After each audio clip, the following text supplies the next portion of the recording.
مہینہ چونکہ اگست کا چل رہا ہے، ایک سوال یہ بھی آتا ہے، کیونکہ بعض لوگ بدنصیبی ہے ہماری، پاکستان میں ہمارے ٹی وی چینلز پر بیٹھ کر یہ کہتے ہیں کہ ہم اللہ کا شکر ادا کرتے ہیں، ہم پاکستان بننے کے گناہ میں شامل نہیں ہوئے۔ ہم نے کہا پھر ٹھیکیدار کیوں بنتے ہو یہاں پر؟ ٹھیکیدار کیوں بنتے ہو؟ جاؤ نا یہاں سے، کس نے تمہیں زبردستی روکا ہوا ہے؟ تم جاؤ، تم نے اکھنڈ بھارت کا جو ہے وہ نعرہ لگایا تھا، تم وہیں پر جاؤ، تم یہاں کیا کرتے ہو؟ اور یہ تاثر دینے کی کوشش کرتے ہیں کہ معاذ اللہ پاکستان بننا جو ہے یہ درست نہیں ہے۔ ہم نے کہا پاکستان کے بننے کا مطمع نظر بھی یہی تھا۔ میں آگے چل کر آپ کو بیان کرتا ہوں کہ بانی پاکستان قائد اعظم محمد علی جناح نے 11 اکتوبر 1947 میں سول اور فوجی افسروں سے خطاب کیا، اور آپ نے کیا فرمایا؟ فرمایا پاکستان ماضی وجود میں آنا بذات خود منزل مقصود نہ تھا، بلکہ منزل مقصود کو پا لینے کا ایک ذریعہ تھا۔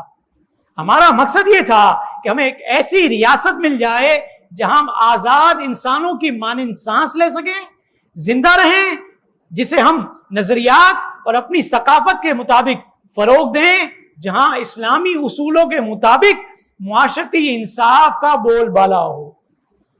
اسلامی اصول چاہے ہیں قائد اعظم محمد علی جناح، جو جناح کا پاکستان ہے وہ یہ ہے، جناح کا پاکستان یہ ہے۔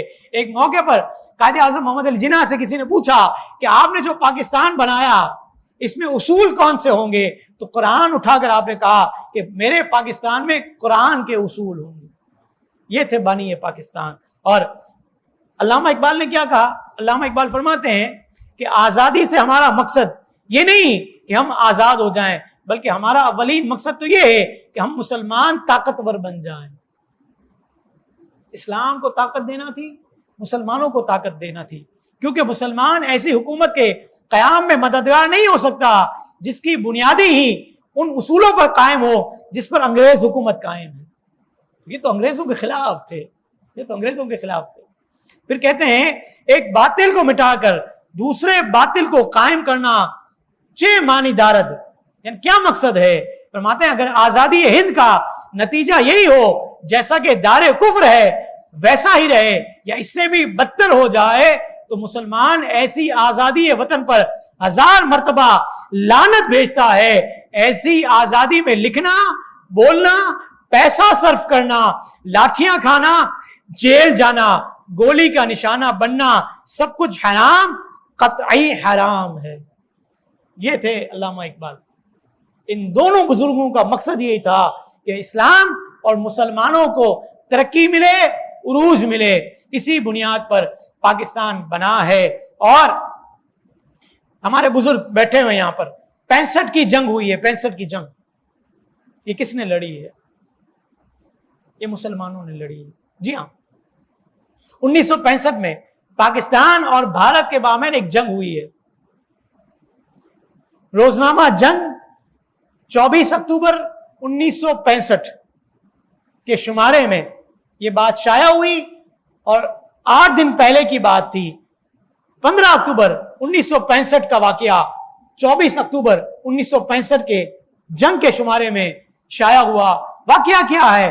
واقعہ یہ ہے کہ ایک شخص ایبٹ آباد میں اپنے کھیتوں میں گھاس کاٹ رہا تھا۔ گھاس، لوگ گھاس کاٹا کرتے تھے۔ کہتے ہیں وہ گھاس کاٹ رہا تھا، اسی اثنا میں اس نے دیکھا کہ 2 نوجوان بڑی تیزی کے ساتھ، بڑی پھرتی کے ساتھ کہیں جا رہے ہیں۔ اس نے نظر انداز کیا۔ پھر جب وہ گھاس کاٹ چکا تو اس نے اس گھاس کو باندھا، ایک بہت بڑا گٹھڑا بن گیا۔ اب اتنا وزنی ہو گیا تھا کہ اس کو اٹھا کر اپنے سر پر اکیلا رکھ نہیں سکتا تھا۔ اس بات کا منتظر تھا کہ کوئی شخص مجھے ملے اور میں جو ہے اس کی مدد سے، اس کے سہارے سے اس گٹھڑے کو اپنے سر پہ رکھواؤں اور اپنی منزل کی طرف چلوں۔ کہتے ہیں کہ وہ شخص اس انتظار میں تھا کہ دیکھا ایک معمر شخص، ایک بزرگ شخصیت گھوڑے پر سوار وہاں سے جا رہی ہے۔ انہوں نے ان کو روکا اور کہا کہ ذرا میرا سہارا بن جائیے۔ فرمایا کیا چاہتے ہو؟ فرمایا یہ گٹھڑا اٹھا کر سر پہ رکھوانا ہے، مجھے بھی اپنی منزل پر جانا ہے، آپ بھی جلدی میں معلوم ہوتے ہو، آپ سفر کر لیجئے گا لیکن تھوڑا سا میرا سہارا بن جائیں. تو کہا اس شخص نے جو گھاس کاٹ رہا تھا, اس نے کہا کہ اس بزرگ نے چھڑی سے اشارہ کیا, وہ گٹھڑا زمین سے بلند ہوا اور میرے سر پر خود ہی سوار ہو گیا. کہتے وہ خود ہی میرے سر پر رکھ دیا گیا. اس بزرگ کی چھڑی کیا تھی؟ وہ چھڑی کا ہلنا تھا اور یہ سارا کا سارا معاملہ میرے سامنے ہوا. کہتے ہیں کہ میں نے گٹھڑے کو تو ایک طرف پھینکا جو میرے سر پر رکھ دیا گیا تھا, میں نے اس بزرگ کے گھوڑے کی رسی کو پکڑ لیا. یہ تھے ہمارے مسلمان جن کو اسلام کی قدر, جن کو یہ پتا ہے کہ یہ جو ہو رہا ہے یہ کوئی معمولی شخص نہیں ہوگا, یہ کوئی معمولی شخص نہیں ہوگا. کہتے ہیں میں نے ان کے گھوڑے کی رسی کو پکڑ لیا اور کہا کہ آپ کون ہیں؟ ایک انسان کا معاملہ تو نہیں لگتا, یہ کوئی عام شخص نہیں کر سکتا. آپ کون ہیں؟ تو کہا کہ میں مولائے کائنات علی المرتضیٰ ہوں. کہا کہ ابھی 2 نوجوان بھی گزرے تھے بڑی تیزی کے ساتھ, وہ کون تھے؟ کہا یہ میرے دونوں شہزادے حسن اور حسین تھے. تو میں کہاں جاتے ہیں؟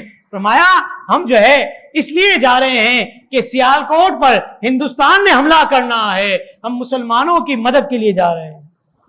ہم نے کہا کہ سیالکوٹ پر 1965 میں بھارت حملہ کرے اور اپنی خباثت دکھائے تو یہ اولیاء کرام اہل بیت اطہار وہاں مدد کو پہنچتے ہیں, تو کربلا میں اگر یہ لوگ یزیدی گروہ میں شامل ہو جائیں تو جو ہے امام حسین فتح کا جھنڈا لے کر حاضر نہیں ہوں گے. کیا امام عالی مقام کے سامنے یہ سب کچھ ہو جائے گا اور آپ خاموش رہیں گے؟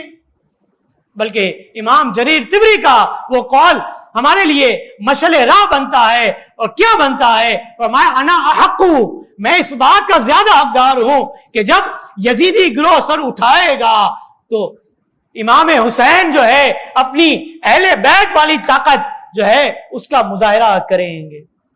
یہ مطمع نظر تھا قیام پاکستان کا, تحریک پاکستان کا, یہ مطمع نظر تھا کربلا والوں کا, اور یہ مطمع نظر تھا حضور علیہ الصلوۃ والسلام کے تمام غزوات کا اور سرایا کا, جس کو ہم نے یکسر فراموش کیا ہے اور اس اینگل سے ہم نے کبھی سوچا ہی نہیں ہے. 75 سال پاکستان کو بنے ہوئے ہو گئے, کھوکھلا کر دیا, کھا کھا کر ہر طرف سے پاکستان کو لوٹا گیا, لیکن پاکستان پھر بھی کھڑا ہے. کیوں؟ کہ اولیاء کرام کی سرزمین ہے, اولیاء کرام کی سرزمین ہے. ہر روئے زمین کے ایک ایک خطے پر جلیل القدر اولیاء کرام جو ہے آرام فرما رہے ہیں. کوئی بھی بدبخت کسی بھی روئے زمین کے خطے سے اٹھتا ہے, اولیاء کرام جو ہے اس کی گردن مڑوڑ کر جو ہے اس کو واصل با جہنم کرتے ہیں. یہ سرزمین پاکستان اولیاء کرام کی سرزمین ہے. اس کو کوئی بھی شخص میلی نگاہ سے دیکھے گا, اس کی آنکھیں میں اور آپ کیا پھوڑیں گے, یہ اولیاء کرام ہی کافی ہیں, یہی ان کا مقابلہ کریں گے.